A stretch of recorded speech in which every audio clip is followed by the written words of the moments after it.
Hello everyone, welcome back to my channel. In this video, I'm going to be sharing with you about whole life plans and whether or not they are good. So before we start, we actually need to know what a whole life plan is and how it works. So a whole life plan is a life insurance policy that covers you for the whole of your life, which typically is up to 100 years old. And the whole life policy typically also have cash value, so you can surrender the policy if you no longer need the coverage or if you need the money. And over the years, whole life policies have evolved to suit the consumer's needs and preferences as insurance companies come up with different products. So in the past, it is more common to see regular premium whole life plans where the policy is until 100 years old and you typically have to pay the premium all the way until the policy ends. But nowadays, it is more common to see whole life plans with limited premium payment.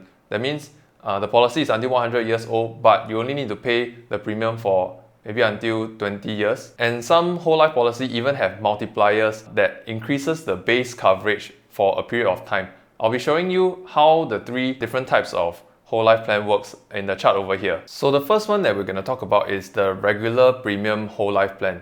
And as you can see from the chart, the x-axis represents time and the y-axis represents money. You can see from the red line, right? That's the premium that you are going to pay for the policy. And you can see that the red line is all the way until the policy ends. The second line that you want to look at is the guaranteed protection portion, which is the green straight line on the top. This is usually the baseline sum assured of the policy. So for example, if the protection amount is $100,000, then the guaranteed amount of coverage that you're going to get is $100,000. And if you notice on top of the guaranteed protection value, there is actually a non-guaranteed protection value. Because whole life plan has cash value, your protection amount will gradually increase as the policy continues. And in the event of a death claim, the insurer will pay the higher amount of the two. And finally, there is the cash value of the policy, which increases over time as the policy continues. Do note that if a claim is being made on the policy will terminate and that's the end of the policy. And also, if the policy is surrendered, the cash value of the policy can be taken out, and then after that, the policy is terminated as well.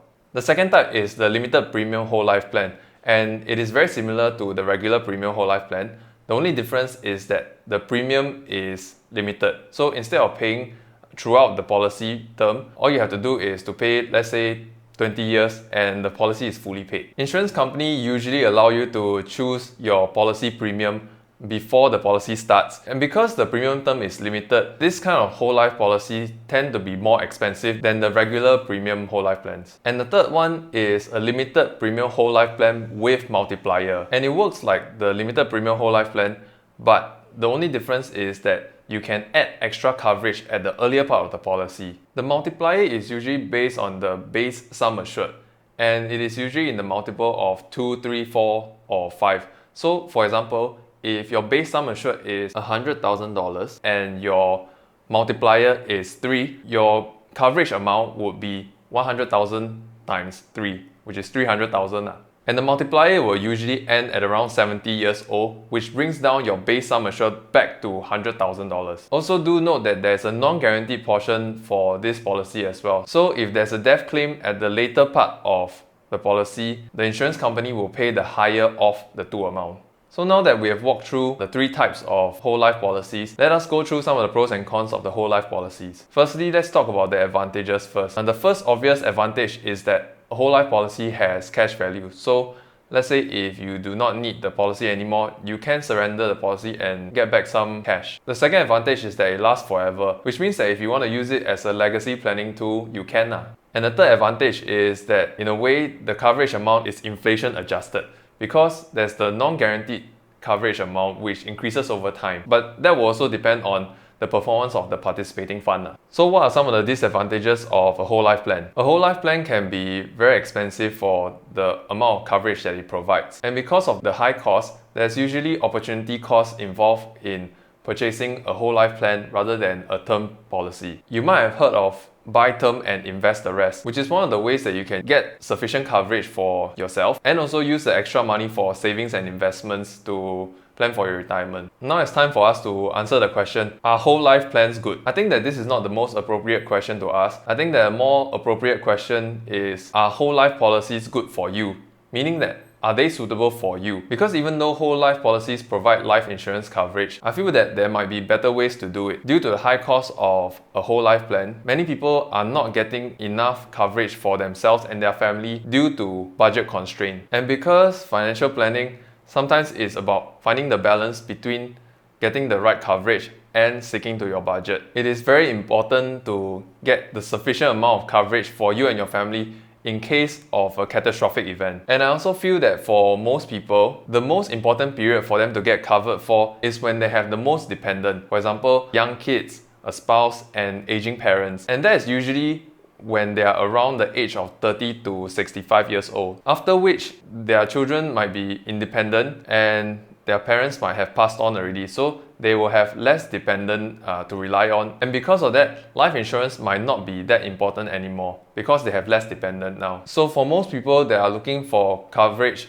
for that critical period in their life, I feel that having a term plan might be better for them because it provides high amount of coverage and it is more affordable than a whole life plan. And they can use the rest of their money for savings and investment to plan for their retirement. For example, if you do your own investment or you like to buy savings plan, it might make more sense for you to buy a term and put the rest of the money in a savings plan or do your own investment. So do I think that whole life plan is no good? Of course not. I feel that a whole life plan is suitable for people who wants to leave a legacy for their loved ones, because obviously you won't know how long you're gonna live until, right? So if you want to leave a legacy for your loved ones, I think whole life plan is a good way to go. And secondly, I feel that whole life plan is good for people who need to leave some money for their loved ones. For example, let's say if you have a dependent with special needs and you want to leave some money for them so that they can take care of themselves after you are gone, then a whole life plan might be more suitable for you. But generally speaking, I feel that the cost to benefit ratio for term plan is a bit better because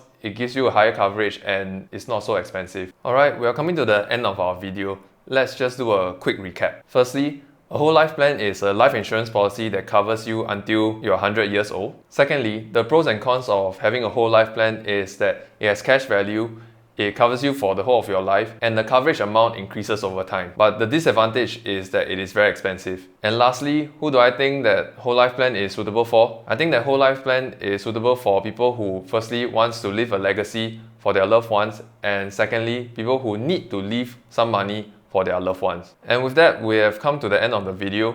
If you've learned something new and if you like the video, do give me a thumbs up and subscribe if you like the content. It will really help me out. And if you have any questions, do leave them in the comment section below. I'll try to answer it to the best of my abilities. Thank you very much for watching. I'll see you in the next video. Bye bye.